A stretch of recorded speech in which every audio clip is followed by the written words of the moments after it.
Professional tutoring is more akin to being a lawyer, more akin to being a doctor. It is a vocation, and education is every bit as important in society as law and healthcare.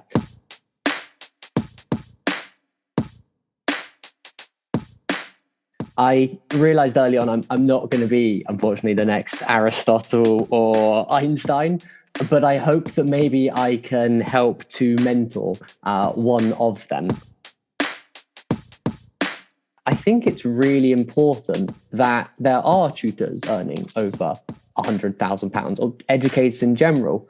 Our society has this strange view that if you do something that's socially good, you should not be paid for it. It should be low paid or volunteered. We need to all work together as we are to elevate that. As you call it, Love Tutoring Festival, not sit in your room and be shy about it and don't tell people you do tutoring festival. I'm glad to see these great pushes, such as, that's why I'm not on branding. There's a reason that didn't pass. that didn't make it off with the clipping board.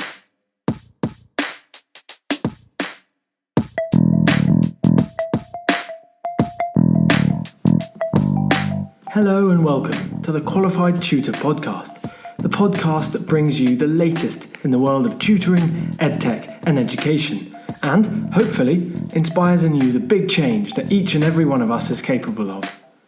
Qualified Tutor is an industry-leading tutor training organisation and online tutoring community for thousands of tutors around the world. This podcast is the voice of this community, where we aim to hear from tutors, teachers, entrepreneurs, coaches, business experts, students, tutorpreneurs, and more from the world of tutoring about what inspires them every day, how they can help tutors like you, and what they've learnt about tutoring along the way. The question is, what will you learn today?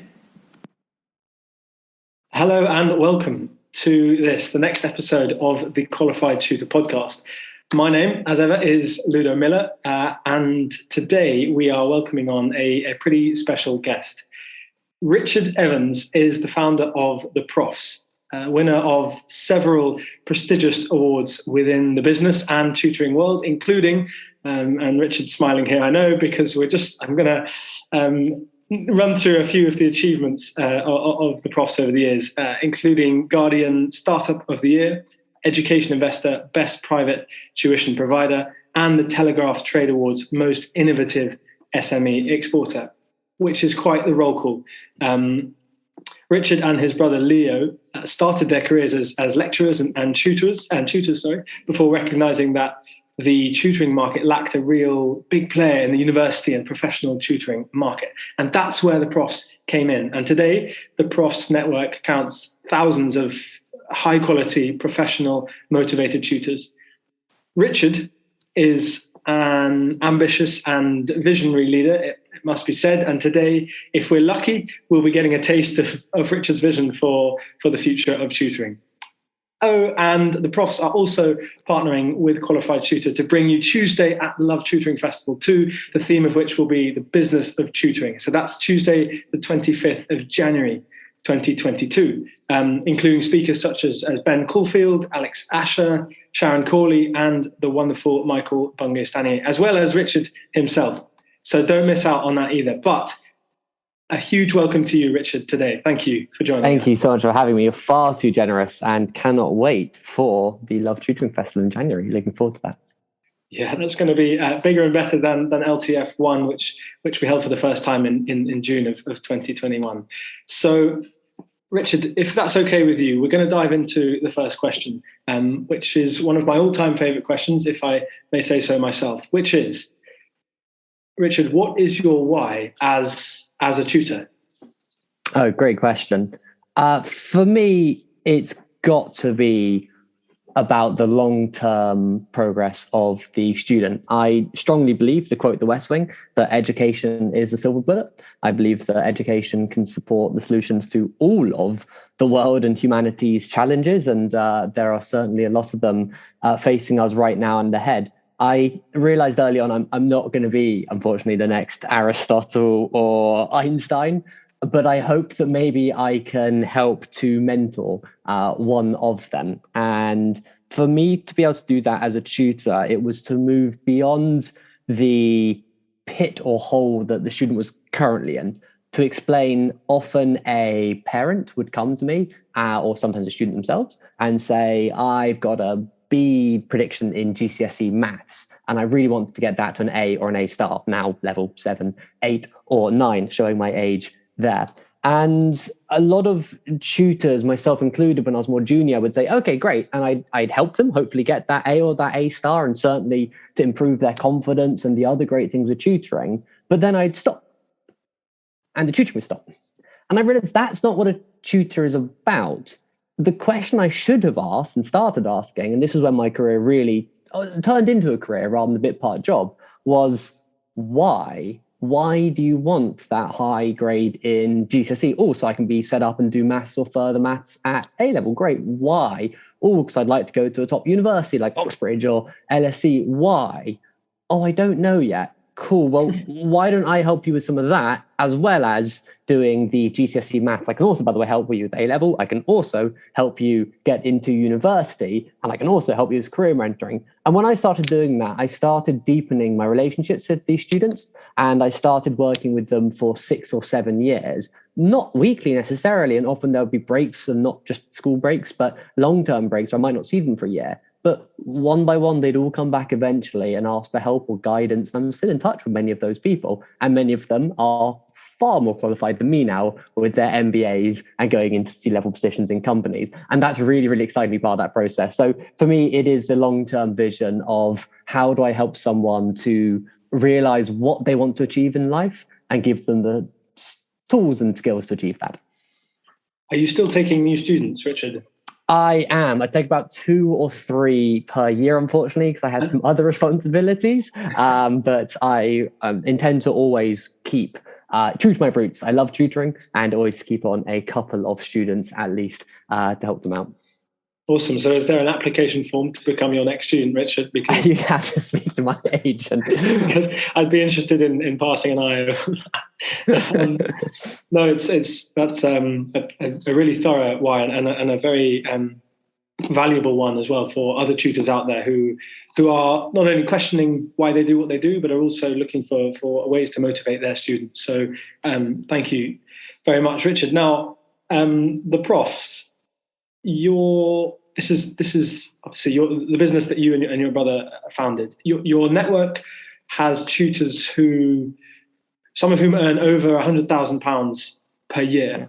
Now that's really quite an incredible feat and quite an incredible attraction to be part of your network.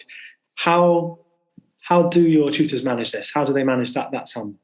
Yeah, great question. And if I can jump in before that, I think it's really important that there are tutors earning over £100,000 or educators in general.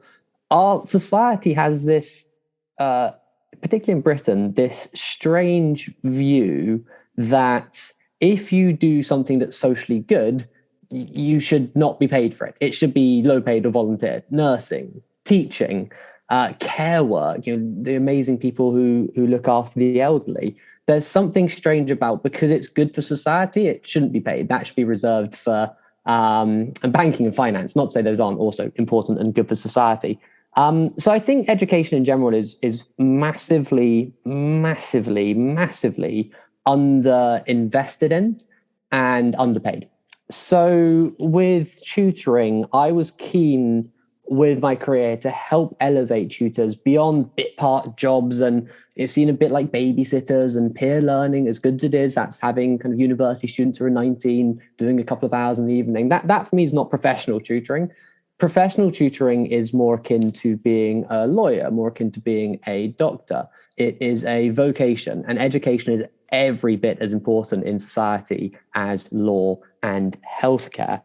So we went about set up something new for the prof, something which tutors get excited about and be proud of. And one of our ambitions was to not be afraid of the payment side of it, monetizing of private education. If we're going to help that kid who's got a B in his GCSEs end up as they are now with MBAs from Stanford going into C-level positions, then yes, I think we can take a few £1,000s for that, because we've added 100 times that potentially to their career earnings, sometimes in less than a decade. So the way to increase earnings as a tutor is to be so aggressively focused on the long-term value and the quality. I'm a big believer in build it and they will come, and getting tutors to realize and explain to their students just what an impact a mentor can have. Yes, part of that's being a teacher, being a tutor one-to-one and targeting the individual's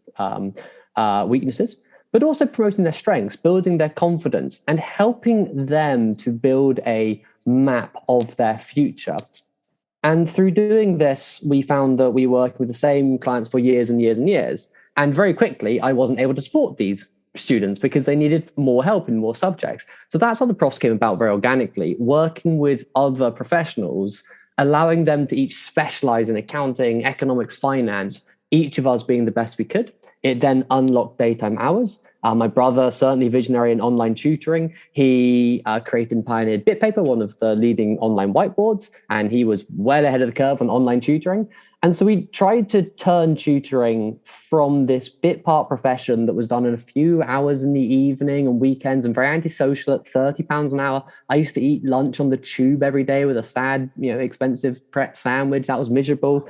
And we thought, how do we get tutors working 9 to 5? We need university hours. We need people who aren't necessarily at school to make it social. We need to move it online to reduce the travel so that we can double or triple the fees that we're getting effectively. Because if you're getting paid £30 and spending an hour going there and an hour going back, well, you're only really being paid £10 an hour. We said we need to focus on this quality so that we can get rates to go up. And 8 years into that process, yes, we do now have multiple tutors earning £100,000. And that's just through us. I have no doubt that many of those tutors and many more have their own private clients or use other agencies. They're not bound to just use us. I suspect many more owning £100,000. And I think it's important to promote what a tutor can become to newer tutors.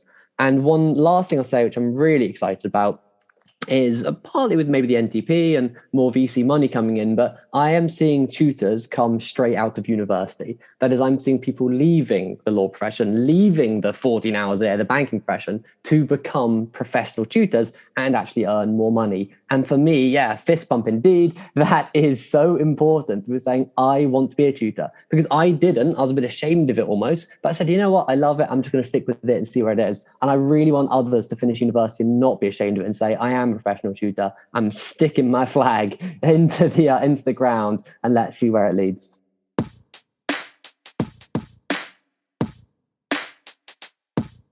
And now, just a quick word from today's guest and CEO and co-founder of sponsors of Day 2 at the Love Tutoring Festival, The Profs. Hey, it's Richard from The Profs. We're so excited to be sponsoring Love Tutoring Festival 2. We think tutors deserve a pay rise, and I'll be chatting with tutors on Day 2 about how they can make 2022 their best ever financial year of tutoring. So join us at the festival, or if you can't wait till then, check us out at theprofs.co.uk.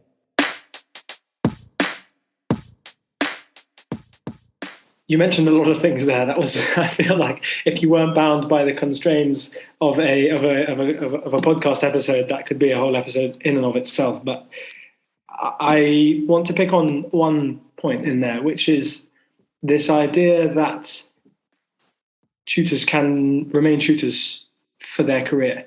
Yeah. Do you truly see this, Richard, as a possibility? Do you truly see people remaining as private tutors for 20 years? Yeah, absolutely. Years? And there's many more of us than we think there are. When I got involved with the Tutors Association, I realized that the average age of the Tutors Association, I don't have any hard data on this, but it appeared to be people who were parents whose kids had probably completed school, to give some sort of indication of their age. Whereas in the traditional agency work, when I was a self-employed tutor on other agencies, the average age of the social seemed to be about sort of 25 and below. So I've realized that there's a lot more professional tutors out there. There are already thousands of full-time tutors. They just haven't had a platform to be heard. And it's really important for us to build these platforms for us to be aware of those tutors. So number one, they certainly already exist. And number two, yes, I think we are going to see far, far more of them. There is the biggest investment in tutoring I have ever seen right now, not just the government coming out with the NTP and saying we're going to put £1 billion into tutoring and make tutoring the forefront of Operation Catch Up. I have some aside worries about that program, but I love the idea of the government coming out and supporting tutoring. This has unlocked more daytime hours. This has caused a massive surge in demand for tutors who are needed to work in the thousands of schools across the country. We've also seen large investment from the private sector into multiple companies around the world. Tutoring and edtech is one of the hottest parts of education right now. That's also going to fuel a lot more need for tutors and also much more positivity around it. That is, we're seeing for the first time in my life, tube ads and regularly seeing radio shouts and even TV ads and YouTube being splattered with this. So people are becoming more aware of tutoring as a profession. And I think that the newer generation coming through and graduating university, particularly when vacancies are very high and people aren't looking for full-time employment, they'll see that flexibility. They'll see that ability to be able to work from home. They'll see that ability to be able to have a kid and not have to give up your career as something highly attractive. And with a few of us saying you can actually earn 50, 70, 100 plus grand a year, I think that's important to help some people to make the step into professional tutoring. So yes, I think there are thousands of professional tutors, and I think that number is going to 10x over the next few years. Okay, so what does what you've all said, what does that mean for the status of tutors in society? Yeah, it's a good question. We need to all work together as we are to elevate that. As you call it, Love Tutoring Festival, not sit in your room and be shy about it and don't tell people what you do tutoring festival. I'm glad to see these great pushes, such as, that's why I'm not on branding. There's a reason that didn't pass. That didn't make it off with the clipping board.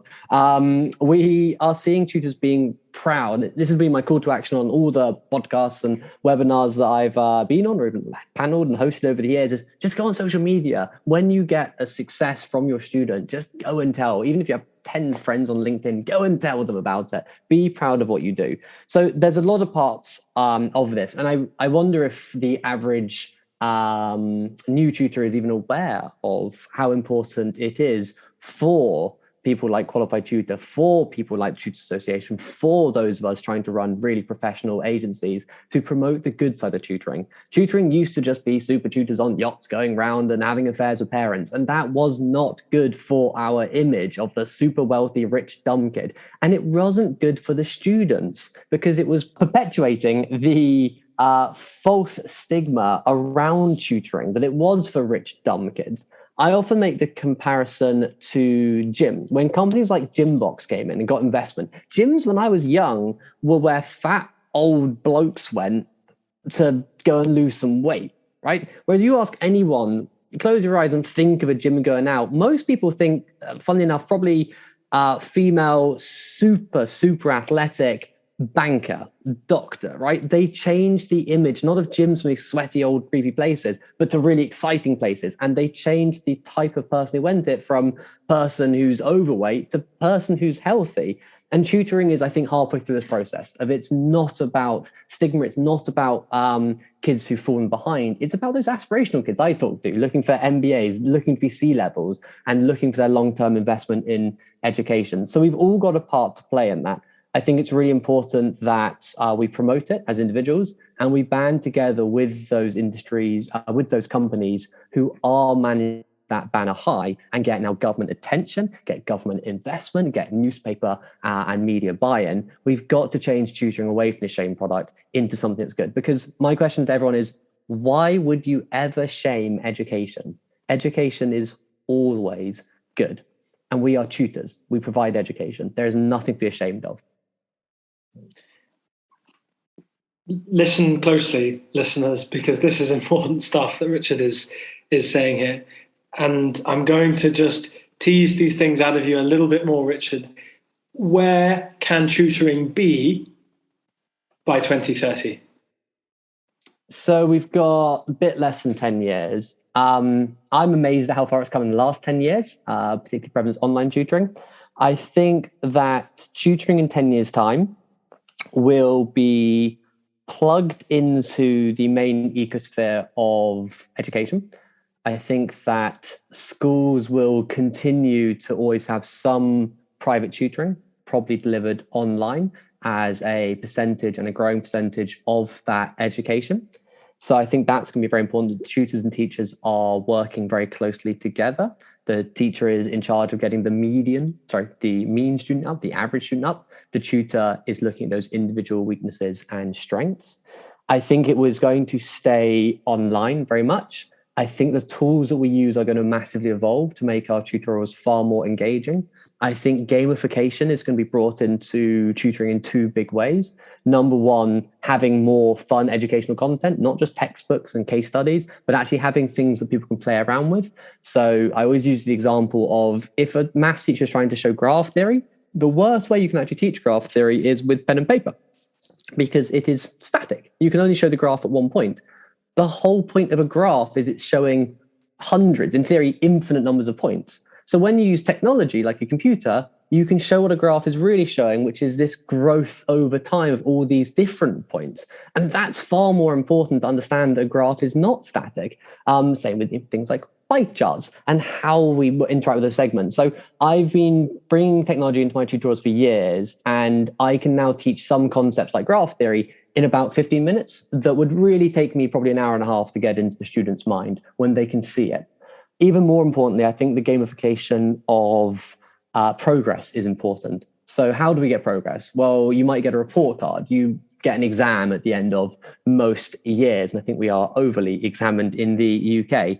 I think we're going to see gamification, which allows us to see per topic how we're doing, have more interactive questions. And I think that education is going to move away from teachers standing in front and lecturing to high quality video and content teaching the students and teachers acting more like tutors and just targeting what the individual student is having difficulty with. So I believe that in 10 years, tutoring is going to be more of teaching. I believe in 50 years that tutoring will replace teaching. Title of the podcast? Replace, I'm being a bit provocative there. Teachers need to become tutors and target the individual. Just to have one other anecdote, when I've done little bits of teaching, not formally, I have a huge respect for teachers. I realize I'm not the best teacher. I'm pretty darn good economics tutor, I think, but I'm not the best. There are people on YouTube who are just better teachers than me. So why am I teaching the students? Why don't I get them to watch the YouTube video? And then let's have a discussion about the YouTube video and just focus on the questions and the engagement. If someone can teach in 5 minutes a concept that takes me 15 minutes to take, well, that gives me 10 minutes to have a discussion, to have a much deeper understanding of it. So I believe that we should, as a society, we should be identifying the best educators, the best explanations. You only need 2 or 3 explanations for how Pythagoras' theorem is applied. So why don't we just find those, make really good content on those, and then we can spend our time helping those students who don't understand Pythagoras, whilst the other students go on to a more advanced concept.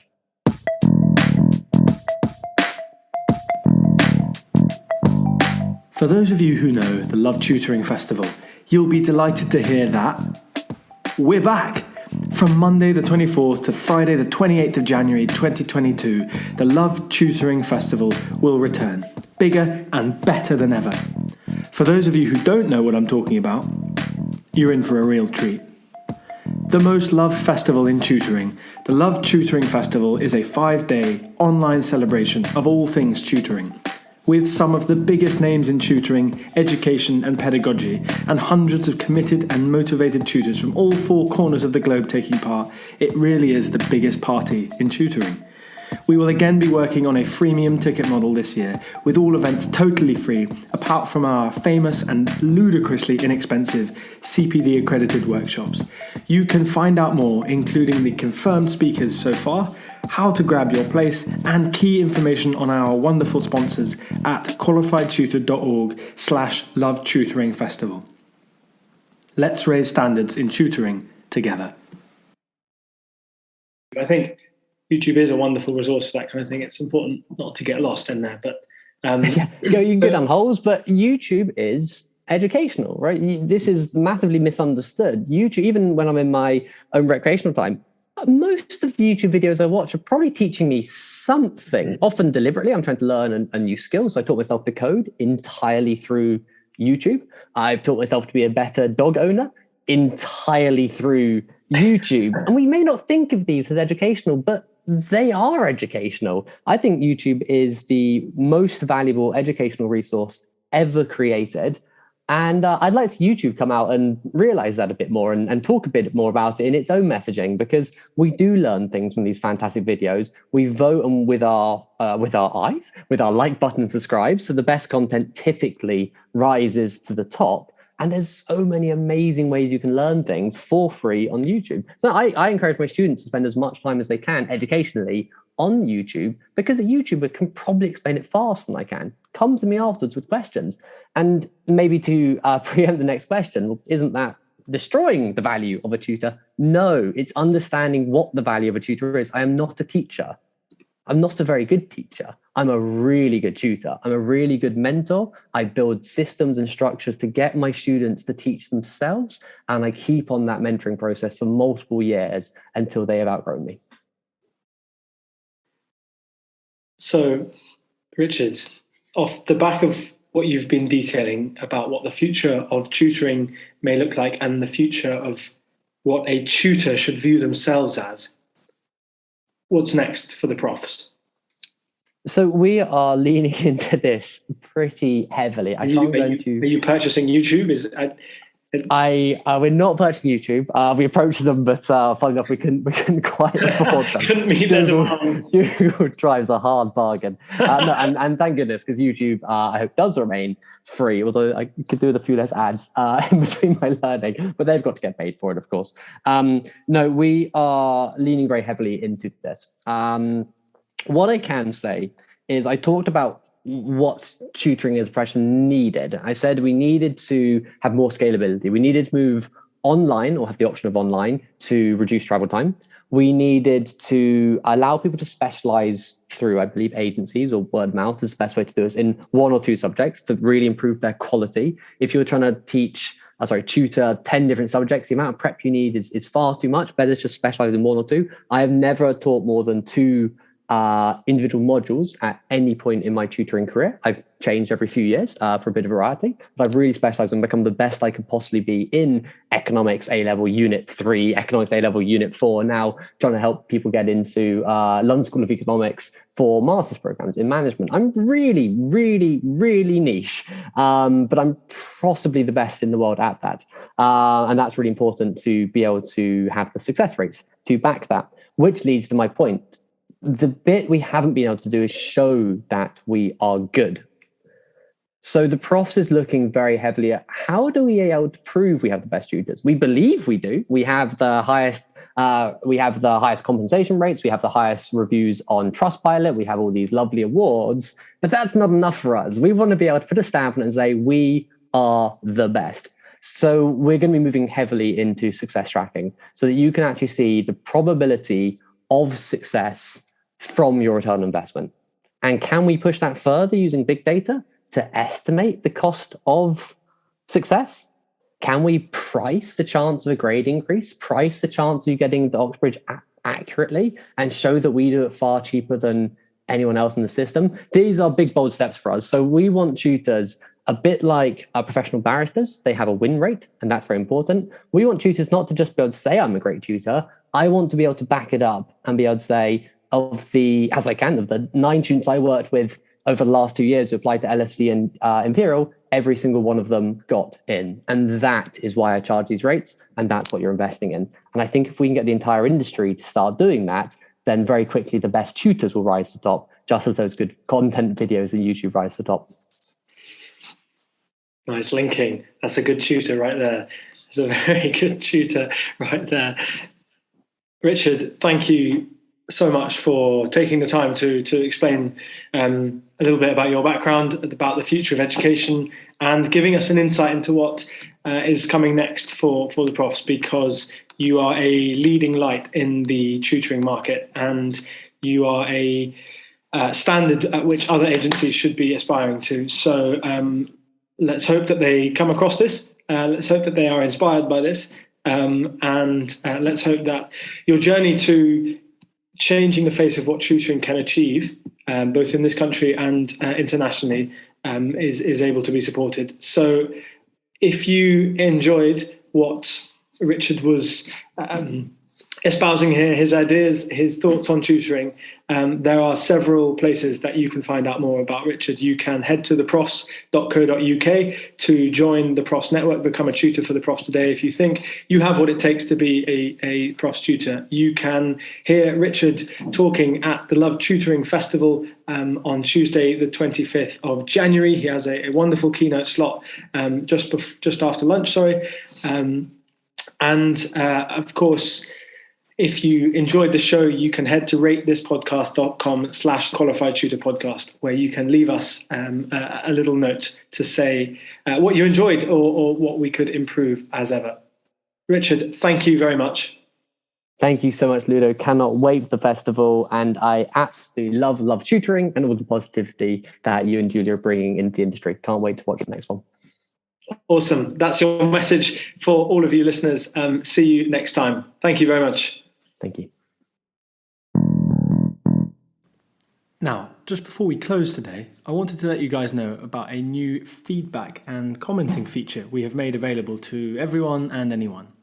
SpeakPipe is a website that allows anyone to record a short audio message and send it in. We have created a special Qualified Tutor Podcast SpeakPipe page, which can be found at speakpipe.com/qualified tutor podcast or in the show notes below. The aim of this is to allow you to leave feedback on any part of our show, and really whenever it pops into your head. There's no limit to how much feedback you can give.